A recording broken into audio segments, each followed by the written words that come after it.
सुप्रभात बच्चों। नमक का दारोगा कहानी जो हमने पढ़ी थी, आज उसके आगे पढ़ने जा रहे हैं। जबकि आलोपीदीन को वंशीधर के द्वारा गिरफ्तार कर लिया गया था और अदालत तक पहुंचना था और अदालत पहुंचने में देरी होती है, तब जिस तरीके की बातें होती हैं वो कहानी हम आगे पढ़ते हैं कि चपरासी तथा चौकीदार तो उनके बिना माल के गुलाम थे, यानी वह उनके आगे पीछे घूमते थे। उन्हें देखते ही लोग चारों तरफ से दौड़े। सभी लोग विस्मित हो रहे थे, मतलब आश्चर्य से देख रहे थे। इसलिए नहीं कि आलोपीदीन ने क्यों यह कर्म किया, बल्कि इसलिए कि वह कानून के पंजे में कैसे आए। ऐसा मनुष्य जिसके पास असाध्य साधन करने वाला धन और अनन्य वाचलता हो, वह क्यों कानून के पंजे में आए। मतलब कहने के लिए कि अपने कार्य को सिद्ध करवाने के लिए पूंजी थी और साथ ही साथ वाक् चातुर्य था, यानी बोलने की कला थी। प्रत्येक मनुष्य उनसे सहानुभूति प्रकट करता था। बड़ी तत्परता से इस आक्रमण को रोकने के निमित्त वकीलों की एक सेना तैयार की गई। न्याय के मैदान में धर्म और धन में युद्ध ठन गया। वंशीधर चुपचाप खड़े थे। उनके पास सत्य के सिवा न कोई बल था, न स्पष्ट भाषण के अतिरिक्त कोई शस्त्र। गवाह थे किंतु लोभ से डांवाडोल। यहाँ तक कि मुंशी जी को न्याय भी अपनी ओर से कुछ खींचा हुआ दिख पड़ता था। वह न्याय का दरबार था, परंतु उसके कर्मचारियों पर पक्षपात का नशा छाया हुआ था। किंतु पक्षपात और न्याय का क्या मेल। जहाँ पक्षपात हो वहाँ न्याय की कल्पना भी नहीं की जा सकती। मुकदमा शीघ्र ही समाप्त हो गया। डिप्टी मजिस्ट्रेट ने अपनी तजवीज़ में लिखा, पंडित आलोपीदीन के विरुद्ध दिए गए प्रमाण निर्मूल और भ्रमात्मक हैं। वह एक बड़े भारी आदमी हैं। यह बात कल्पना के बाहर है। भारी आदमी से तात्पर्य है वह नामी है, उनका उस समाज में एक स्थान है। उन्होंने थोड़े लाभ के लिए ऐसा दुस्साहस किया हो। यद्यपि नमक के दारोगा मुंशी वंशीधर को अधिक दोष नहीं है, लेकिन यह बड़े खेद की बात है कि उसकी उद्दंडता और विचारहीनता के कारण एक भले मानुष को कष्ट झेलना पड़ा। हम प्रसन्न हैं कि वह अपने काम से सजग और सचेत रहता है, किंतु नमक के से मुकदमे की बड़ी हुई नमक हलाली ने उसके विवेक और बुद्धि को भ्रष्ट कर दिया। भविष्य में उसे होशियार रहना चाहिए। वकीलों ने यह फैसला सुना और उछल पड़े। पंडित आलोपीदीन मुस्कुराते हुए बाहर निकले। स्वजन बांधवों ने रुपयों की लूट की। उदारता का सागर उमड़ पड़ा। उसकी लहरों ने अदालत की नींव तक हिला दी। जब वंशीधर बाहर निकलते तो चारों ओर से उनके ऊपर व्यंग बाणों की वर्षा होने लगी। चपरासियों ने झुक झुक कर सलाम किए, किंतु इस समय एक एक कटु वाक्य एक एक संग उनकी गर्वाग्नि को प्रज्वलित कर रहा था। कदाचित इस मुकदमे में सफल होकर वह इस तरह अकड़ते हुए न चलते। आज उन्हें संसार का एक खेदजनक विचित्र अनुभव हुआ। न्याय और विद्वत्ता, लंबी चौड़ी उपाधियाँ, बड़ी बड़ी दाढ़ियाँ और ढीले चोंगे एक भी सच्चे आदर के पात्र नहीं हैं। वंशीधर ने धन से बेर मोल लिया था। उसका मूल्य चुकाना अनिवार्य था। कठिनता से एक सप्ताह बीता होगा कि मुअत्तली का परवाना आ पहुंचा। कार्यपरायणता का दंड मिला। बेचारे भग्न हृदय शोक और खेद से व्यथित घर को चले। बूढ़े मुंशी जी तो पहले ही से कुड़बुड़ा रहे थे, यानी गुस्सा कर रहे थे, बड़बड़ा रहे थे कि चलते चलते इस लड़के को समझाया था, लेकिन इसने एक न सुनी, सब मनमानी करता है। हम तो कलवार और कमाई के तगादे सहे बुढ़ापे में भगत बनकर बैठे और वहाँ बस वही सूखी तनख्वाह। हमने भी तो नौकरी की है और कोई ओहदेदार नहीं थे, लेकिन काम किया, दिल खोल कर किया और आप ईमानदार बनने चले हैं। घर में चाहे अंधेरा हो, मस्जिद में अवश्य दिया जलाएंगे।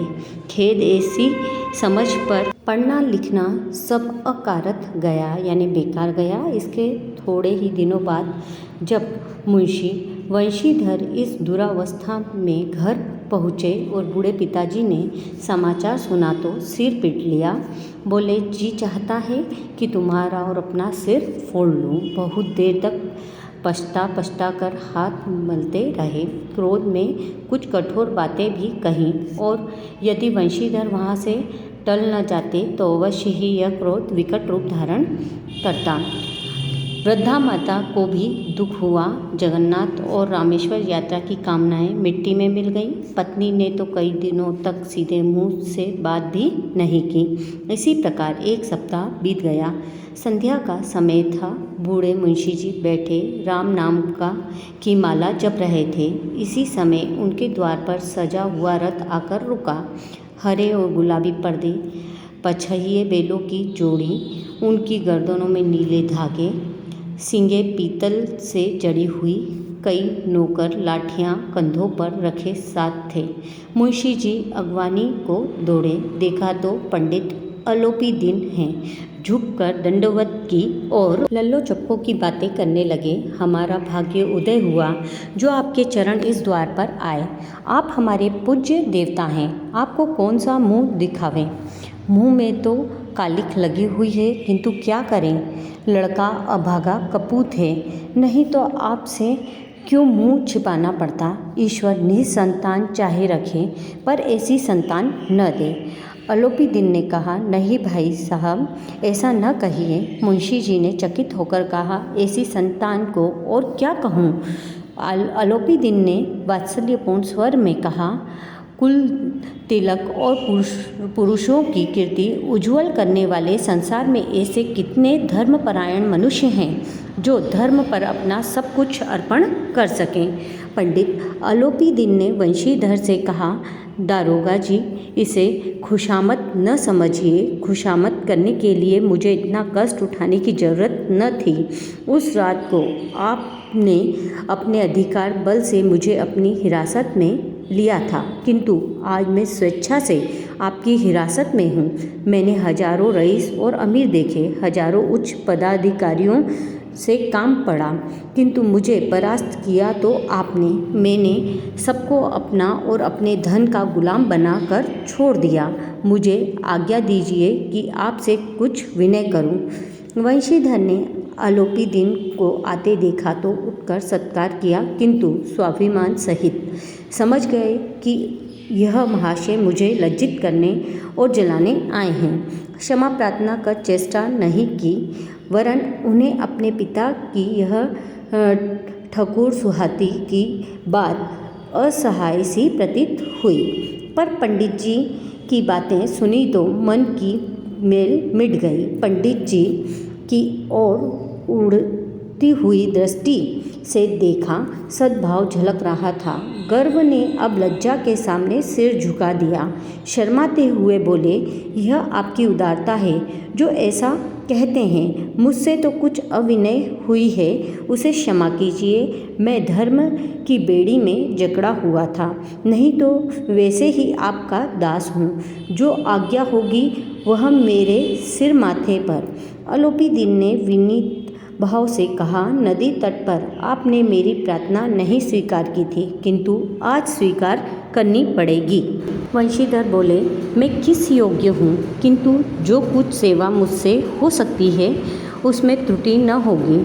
आलोपी दिन ने एक स्टाम्प लगा हुआ पत्र निकाला और उसे वंशीधर के सामने रख कर बोले, इस पद को स्वीकार कीजिए और अपने हस्ताक्षर की दीजिए। मैं ब्राह्मण हूँ, जब तक यह सवाल पूरा न कीजिएगा द्वार से न हटूँगा। मुंशी वंशीधर ने उस कागज को पढ़ा तो कृतज्ञता से आँखों में आंसू भर आए। पंडित आलोपी दिन ने उनको अपनी सारी जायदाद का स्थायी मैनेजर नियत किया था। 6000 वार्षिक वेतन में के अतिरिक्त रोजाना खर्च अलग, सवारी के लिए घोड़े, रहने का बंगला, नौकर चाकर मुफ्त। कंपित स्वर में बोले, पंडित जी, मुझ में इतनी सामर्थ्य नहीं है कि आपकी उदारता की प्रशंसा कर सकूं, किंतु मैं ऐसे उच्च पद के योग्य नहीं हूं। अलोपीदीन हंसकर बोले, मुझे इस समय एक अयोग्य मनुष्य की ही ज़रूरत है। वंशीधर ने गंभीर भाव से कहा, यो मैं आपका दास हूँ। आप जैसे कीर्तिवान सज्जन पुरुष की सेवा करना मेरे लिए सौभाग्य की बात है, किंतु मुझ में न विद्या है, न बुद्धि, न वह स्वभाव जो इन त्रुटियों की पूर्ति कर देता है। ऐसे महान कार्य के लिए एक बड़े मर्मज्ञ अनुभवी मनुष्य की ज़रूरत है।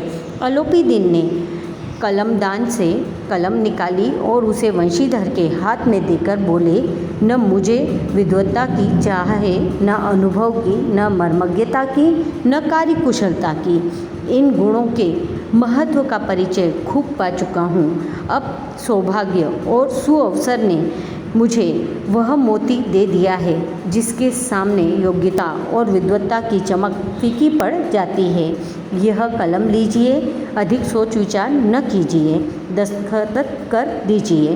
परमात्मा से यही प्रार्थना है कि वह आपको सदैव वही नदी के किनारे वाला बेमुरौवत, उद्दंड, कठोर परंतु धर्मनिष्ठ दरोगा बनाए रखे।